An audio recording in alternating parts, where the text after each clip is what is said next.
Hello there, you're welcome to another beautiful episode of Collavare Work Series. It's been a minute, but we are back and excited. We're back. Yes, it feels so good to be back. Azeez is also here, as always. It's good to have him here. Collavare Work Series is a podcast that is dedicated to exploring the fascinating world of work. My name is Ziika, and I'm the host of this podcast. I think we'll just go straight to what we'll be talking about today. Today we'll be looking into a very interesting topic. We'll be talking about artificial intelligence and the future of work. So this subject actually holds very significant importance because AI has become a widely discussed phenomenon, and there's several implications that AI has on humanity. So what we'll be doing today is unraveling the meaning of artificial intelligence, the impact on humanity, and how we're supposed to respond to it. So as we, before we go forward, we would just want to let you know that this episode will be in two parts. So today we'll be looking at AI and the impact of work on individual basis, while in the second part, we'll be focusing on societal impacts of artificial intelligence. As always, like I said earlier, Azeez is here. Hi, Azeez. Hi, Ziika. It's good to be back. Yes. We took a break in 2024. Yes. But we are back. We are back and better with more informative and exciting, episode. We also have two other guests. Danny Johnson, who is the co-founder and principal analyst at Red Thread Research, as well as Olaoluwa Jose, the head of engineering at Savient Finance. Azeez? Yeah, thanks, Ziika. Good to be back. Yeah. Back with this episode. And I think for me, it's a special episode. Why? This was recorded over 3 years. Wow.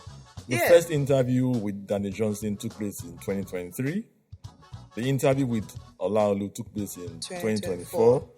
And now we're 2025. Recording. Wow. And during that time, my view on AI evolved. And it's important. My view on AI became more balanced. That's how I would put it. And I will say it like this. If you were going to find out the truth about climate change, who would you get that information from? The oil and gas industry? No. Exactly. Because the oil and gas industry contributes to climate change. Yeah. Same thing with AI. If you were going to get information on the truth about AI, where will you get that information from?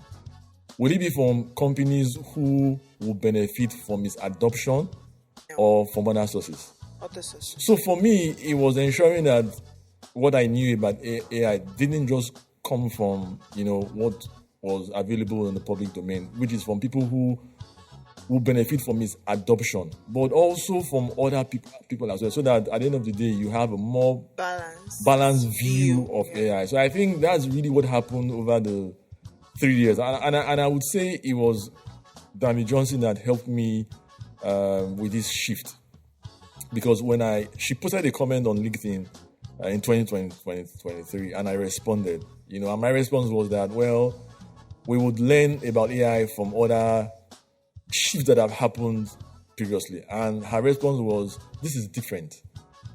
So that this is different really made me to think about this differently. And I actually agree that this shift that we're experiencing cannot be compared with other shifts that we've had in the past. So that's really how my view on AI evolved over the last 3 years. Okay, so what is artificial intelligence? I think, as always, it's good to start with understanding the definition. Yeah. And I think let's start with the definition that Olaoluwa Jose gave us during our interview. So I would define AI, the very basic or very simplistic term, without a lot of cluttering, right? Things that human being does today that demonstrate intelligence, right? We are creating computer programs that can do the same. An example would be humans think today, right? So we want computer systems that are also able to acquire knowledge, process the knowledge, and inductively use that knowledge to solve problems. Right? That's what human does. And we do that we effortlessly. Right? So we're trying to get computer system to simulate some of those kind of intelligence. So that means we can think, we can learn, and we can adapt. Right? So any computer or artificial, that's why I say artificial, because it's not real. It's not like something that is found in nature. It is human created. That can demonstrate the ability to think, learn, and adapt, or to use those learnings to solve problems. We say that's artificial intelligence. Okay. I would kind of like paraphrase, and I would explain how I like to see artificial intelligence. What Laulu said is how you typically find AI defined. It's more of a tool that can do what humans currently do. That's basically the definition you will get. But for me, I rather we look at it conceptually, and this is very important because there is an idea behind artificial intelligence. At the end of the day, if we understand that idea, then we are better able to define what AI is. What was the goal behind AI in the first place? So I want to look at definitions given by two pioneers in the AI field. The first one is Mustafa Suleyman. Mustafa Suleyman is was the co-founder of DeepMind. DeepMind was an early pioneer of AI. He's currently the CEO of Microsoft AI. And the second person's definition that I want us to look at is Ilya Sutskever. Sutskever was a co-founder of OpenAI. You remember OpenAI? Yeah. He was one of the board of directors that voted to oust Sam Altman. So he begins to tell you his view. Yeah. Okay. Currently, he's the co-founder of Safe Superintelligence. So now let's listen to their definition of AI. Mustafa Suleyman defines AI as a new digital species. Listen, a new digital species. This is not a tool. A species. Digital species. Listen to Elias Sutskever. He says, AI is digital brains inside large computers. You can tell that for them, AI is not about a tool. It is a thing. It is something. It's not a tool. And it's important because that is the core idea of what AI is to them. Even though we can use AI as a tool, but conceptually, this generation of AI, the idea behind it is not to be used as a tool. Brains. You understand? AI was designed mimicking the brain, the neurons and the network.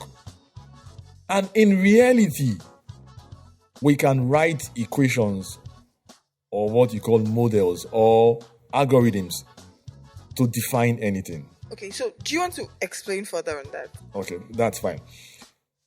I'll say it again. You can write equations, algorithms, or models to describe anything.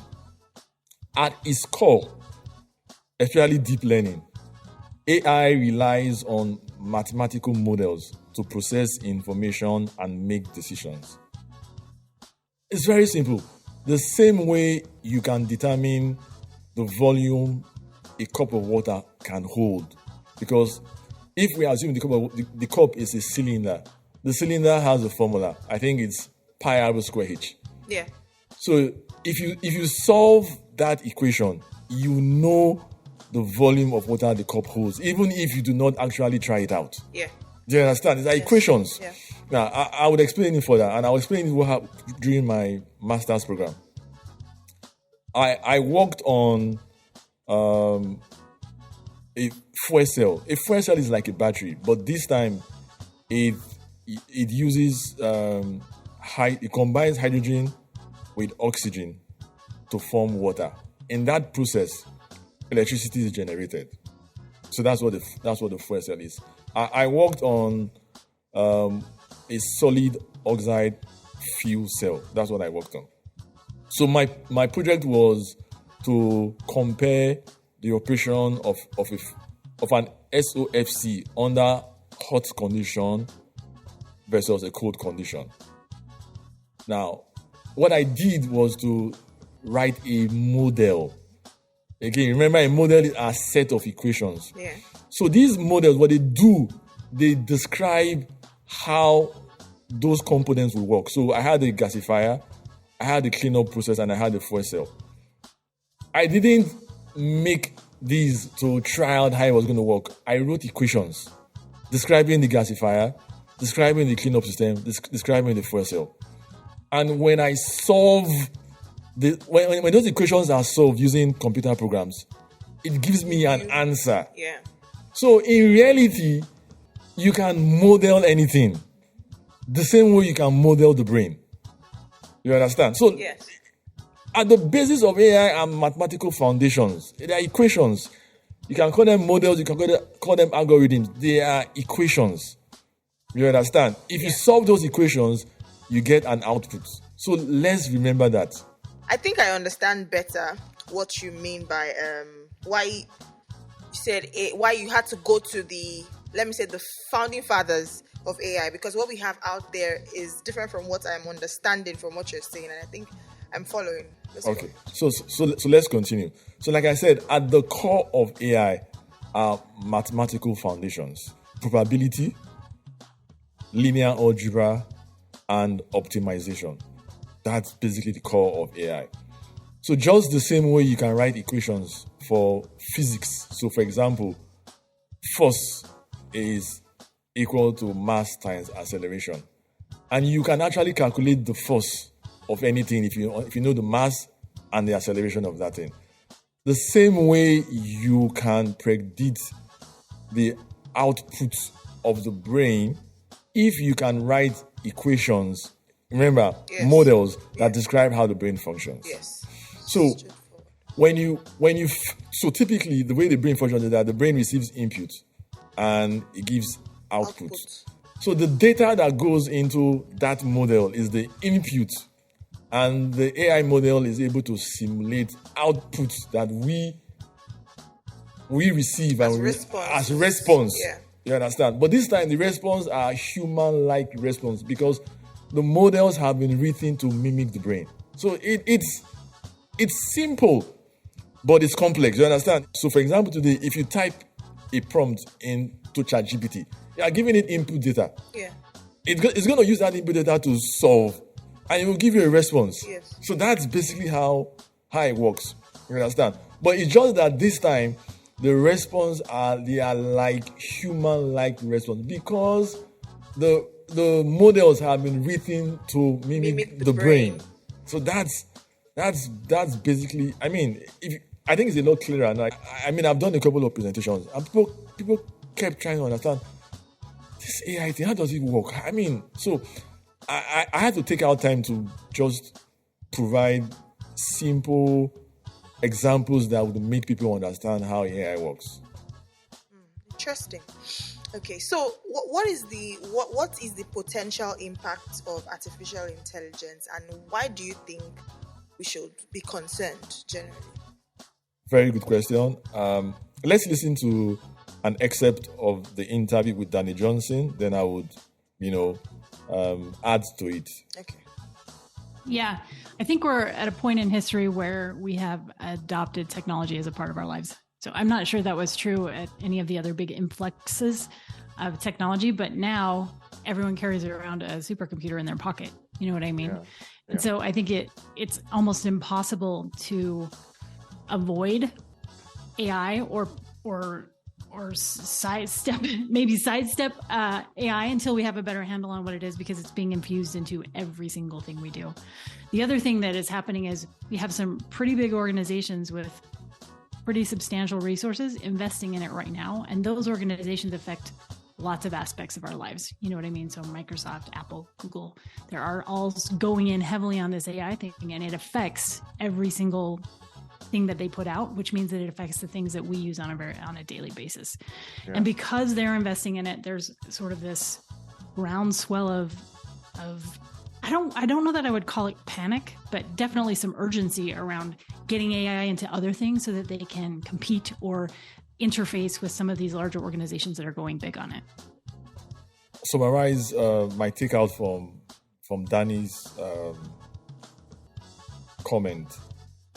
The pervasiveness of technology makes the impact of AI huge. Technology is everywhere. This was not the case years ago, so you cannot compare this shift to others. Mobile phone, social media, everything. The world is connected. Because of that connectedness and the pervasiveness of technology, it makes the impact of AI huge. So that's one reason why we should be careful and why we should be concerned. But I would also highlight some other things. The first one is that this is a new kind of tool. Traditionally, every tool humans have created required humans to operate those tools. Yeah. With AI is different. With AI is different. AI can actually operate itself. So it is not your typical tool. The only thing it requires is your initial input or prompt, but AI can operate itself. So that's one. The second issue is what I call the black box problem. Now, unlike traditional software, AI operates as a black box. Yes, we feed it data and it produces results, but we do not fully understand the inner workings of how it reaches those conclusions.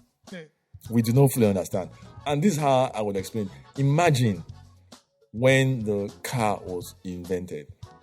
Imagine we didn't fully understand how the car operated. Works. Would that not be of concern? Definitely. Exactly. And I'm going to refer to Jeff Hinton, often referred to as the godfather of AI. And I'm going to read what he said.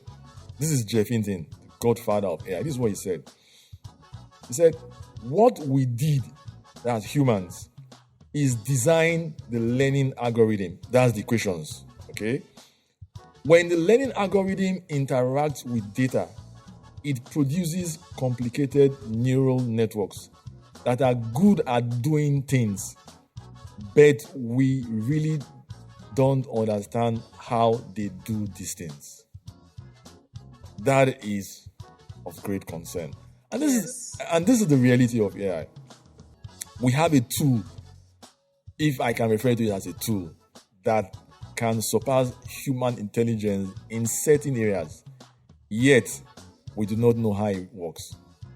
This is a profound and unprecedented development.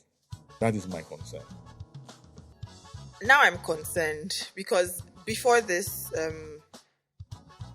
this episode, I had the same knowledge of AI like we talked about initially, but now breaking it down this way, truly.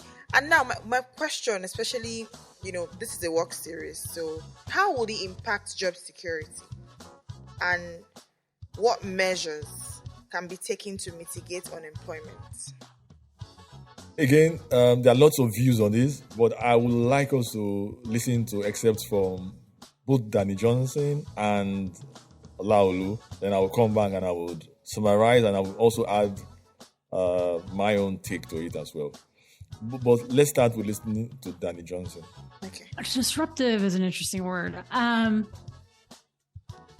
I think it's all going to be disruptive. It already is disruptive. So, for example, I'm in the middle of a learning technology study. I started collecting information in March, and the information that I collected on AI is likely outdated by now because so many things have happened between March and June of this year. It's just moving so dang fast. And so I guess if I had to choose one thing to use the word disruptive on, it would be the speed at which this is happening and the speed at which we need to adapt our organizations and our people to embrace these technologies in a really safe and logical way. Back in the day, people would say, I'm going to learn Microsoft Word or CorelDRAW, all the kind of things that you can learn in institutions. Now you don't need to do that. So that means even the kind of work, the kind of study you go for has been greatly disrupted by AI. How we learn already being influenced. So it means that it's not business as usual. It is not. Because it is bringing about, I'll give you a practical example. I think it was Hollywood, people who write script, and suddenly they began to revolt because a lot of those script adapted from maybe ChatGPT or whatnot. And they are arguing that, two arguments that, number one, this tool does not have the potential to create as much as they have. The second is that some of their materials are what is being used to train this AI. And the question, you're a producer, you want to drop your costs, right? You want to keep the profit margins really high. So, and sometimes there are ethical concerns to doing that. Because what you laying off half of your staff, or just like Twitter recently, almost 80% gone, and you have 20% left. Whether AI is a part of that tool, or of course, he said majority of the code today, even 40% in Twitter is written by AI, right? So that means that no job in quotes will be safe, right? Or say every single part of human life endeavors will be disrupted greatly. Either in the software, the people production, or creatives, or whatnot, legal system, biosystem, medical system. Every single thing is being disrupted. So you can't just think that definitely that will create a lot of imbalance, right? Or inequality, economic inequality, right? Skill gap, because people now need to start learning how to use tools, right? And so many other things. So that's what I see. It's really very unprecedented productivity for people who can use the tool or use the system, like you said, or people who are not able to harness or take advantage of the strength that it offers. They will find themselves lacking. So disruptive and unprecedented. That is what we are going into in the job market. So let's rethink the whole AI and job narrative. I know you'd have heard of this saying, and I actually believed it one time, that says that AI will not take your job. Yeah. Somebody that knows AI will take your job, right? Yes. I actually believed it. But that presupposes that work remains the way work is right now. Yeah. It presupposes that humans would use AI to do their job, right? Mm-hmm. What if, like Laolu was saying, you don't need the humans to do the job? The AI can do the job from start to finish. So it's more than just somebody that knows AI will take your job. It's that there might be no jobs in certain sectors or certain areas again. And I'll tell you why it's important. The more you realize where this is going, the truth, the more you are prepared for it and the more you make right choices. Because I don't want people to rest on their oars and say, well, all I need is just to know how to use learn some AI and everything is fine. Yeah. Everything will not be fine because we are going into an unprecedented era, a disruptive era. That's one. And like Laolu mentioned, no area or no sector is safe. So we are talking about white-collar jobs, blue-collar jobs, creative roles, analytical roles, accounting, law. AI will reshape, will impact every area. And in some cases, it will not require human input or human assistance in doing the job. Sam Altman, some time ago, I think it was last year, he was talking about, there's a concept called universal basic income. And this is a situation whereby people will be paid for doing nothing. It's a possibility. We do not know. Because AI will do everything. Exactly. It's a possibility. Wow. It's a possibility. But the whole point is that, again, I don't want anybody to assume that they are sure of what's going to happen. We do not know. So because of that post here, you want to take everything serious. You don't take anything for granted. Yeah. Don't assume if you learn some AI skills, it means things are okay. No. You understand? So that's the point that I'm driving at. And because of this, the responsibility for adapting AI's impact on jobs must be shared amongst individuals, the private sector, and the government. It's important. Government cannot leave this for private sector. You remember what Laulu said? Shareholders' concern is profitability. If they have to choose between profitability and people's job, they will choose profitability. So government has to be important, has a very important role to play in this.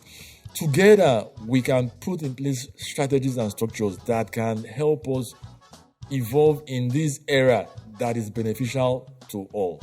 That's my take on this. Any comments? I was actually going to ask before you said this. I was going to say, so what's the way forward? What are we going to do? But I think it's something you are actually already mentioning. Okay, so there are a couple of things. What we are going to do is it's not rocket science. People know them, but I think what I'm emphasizing is the role of government, individuals and companies. Government cannot take their hands off this and assume private companies will make the right choices. They will not. So one, there's been a lot of talk about workforce adaptation, whether it is reskilling or redefining work. That has to be a collaborative effort between government, private businesses, and the educational system. You cannot leave that alone for companies. You cannot. Sure. So government has to be involved in because it would affect everybody exactly eventually. In the reskilling process. So and it has to be done, en masse. That's one. But also is rethinking the work structures. Yes, even though we are aware that there are certain things AI can do well and it will do it well alone, but we also have to put structures in place that companies design the work environment such that you have collaboration between AI and humans. So that we do not totally eliminate humans. So that's one.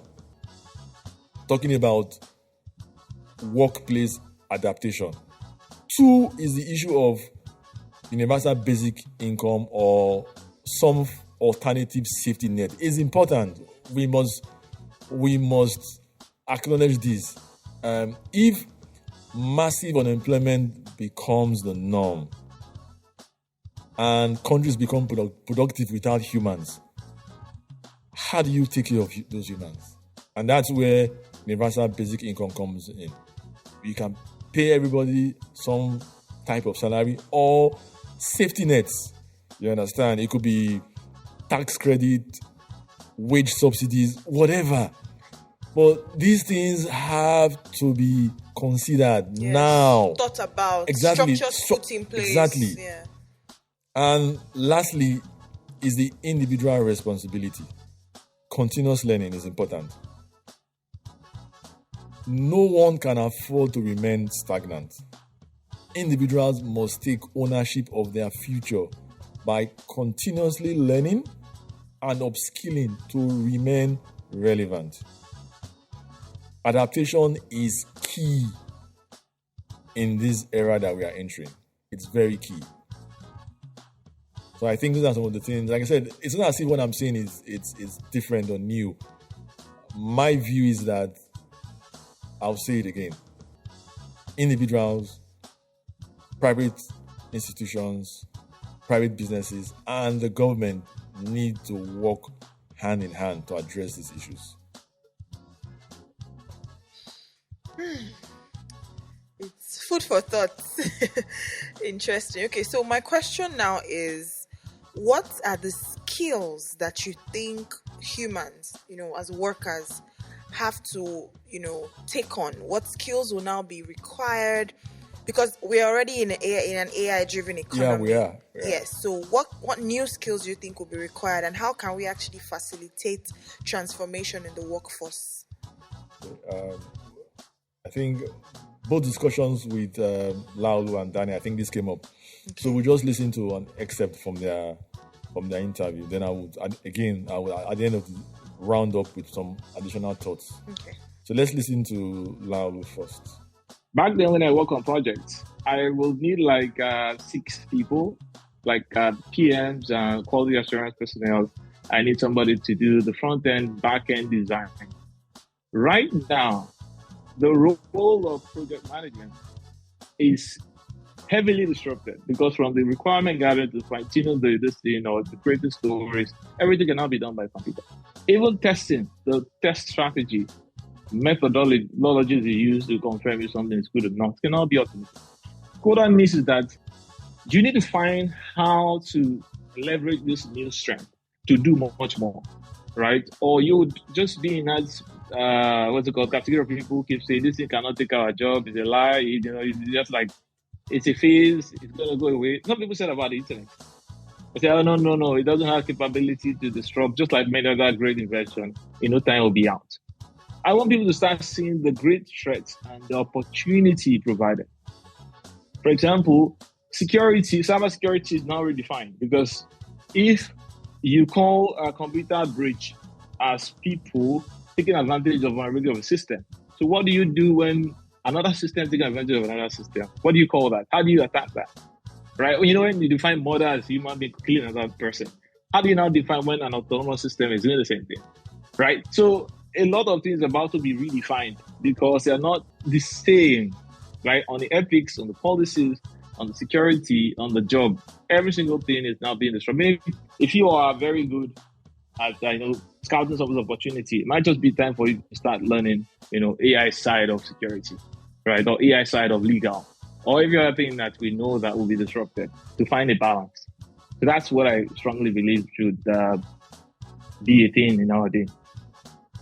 Yeah, I think that some of the things that we've been doing that are busy work are going to come off our plates. So from a learning, I'm deep into learning right now, so I'm going to talk a little bit about learning.